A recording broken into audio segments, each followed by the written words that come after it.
Hi viewers, welcome to Ashru Telugu channel. ఈరోజు గులాబ్ jams ఎలా ప్రిపేర్ చేసుకోవాలో తెలుసుకుందాం. ఇక్కడ నేను 1.5 కప్ షుగర్ తీసుకున్నాను. ఈ షుగర్ని ఒక బౌల్లోకి తీసుకొని ఆ బౌల్లో ఒక 2 కప్స్ ఆఫ్ వాటర్ యాడ్ చేసుకోవాలి. ఇక్కడ నేను 1.5 కప్ షుగర్ తీసుకున్నాను. మీకు ఎక్కువగా షుగర్ కావాలి అనుకుంటే ఎక్కువ షుగర్ కూడా తీసుకోవచ్చు. నేను తీసుకున్న పిండికి ఈ షుగర్ సరిపోతుంది. నేను గులాబ్ జామ్కి సంబంధించిన పిండిని 150 గ్రామ్స్ తీసుకున్నాను.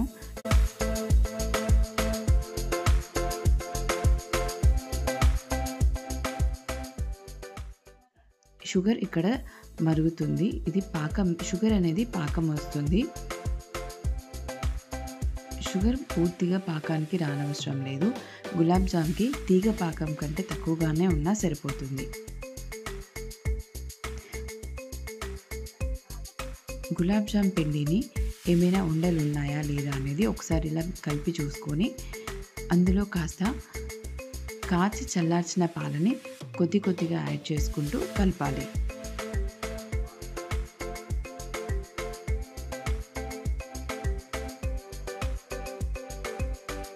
పిండిని ఈ విధంగా ముద్దలాగా రెడీ చేసుకొని ఉంచుకోవాలి.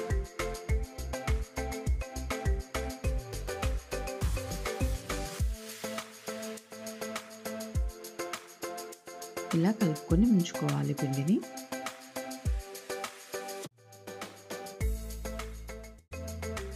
ఇప్పుడు పిండిని కొంచెంగా తీసుకొని ఇలా చిన్న చిన్న బాల్స్గా చేసుకోవాలి. క్రాక్స్ ఏమీ రాకుండా కొంచెం గట్టిగా అంటూ అలా ప్రెస్ చేస్తూ క్రాక్స్ ఏమీ రాకుండా రౌండ్గా బాల్స్ని తయారు చేసుకోవాలి. షుగర్ సిరప్లో కాస్త వెనిగర్ యాడ్ చేసుకున్నామంటే క్రిస్టల్స్ అనేవి అవ్వకుండా ఉంటాయి. ఇలా పిండి అంతా కూడా రౌండ్గా బాల్స్ చేసుకొని పెట్టుకోవాలి. ఇప్పుడు కడాయి పెట్టుకోవాలి. ఈ కడాయిలో సరిపడా ఆయిల్ వేసుకోవాలి. మనం షుగర్ సిరప్ అనేది కొంచెం స్టిక్కీగా ఉంటే సరిపోతుంది. మరి మనకి తీగ పాకం కూడా రానవసరం లేదు గులాబ్ జామ్స్కి.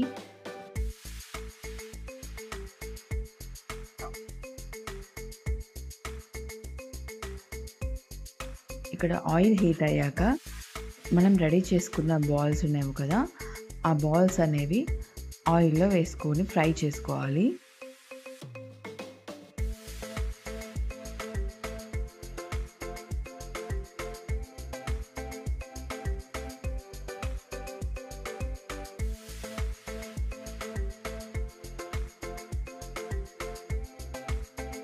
చూసారా, ఈ కలర్కి రావాలి.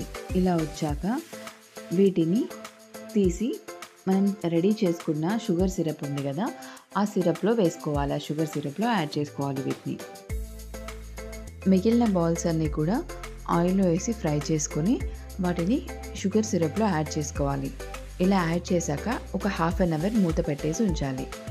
అప్పుడు ఆ షుగర్నంతా ఆ గులాబ్ జామ్స్ పీల్చుకొని ఇలా తయారవుతాయి. ఇంకా గులాబ్ జామ్స్ అనేవి రెడీ అయిపోయాయి.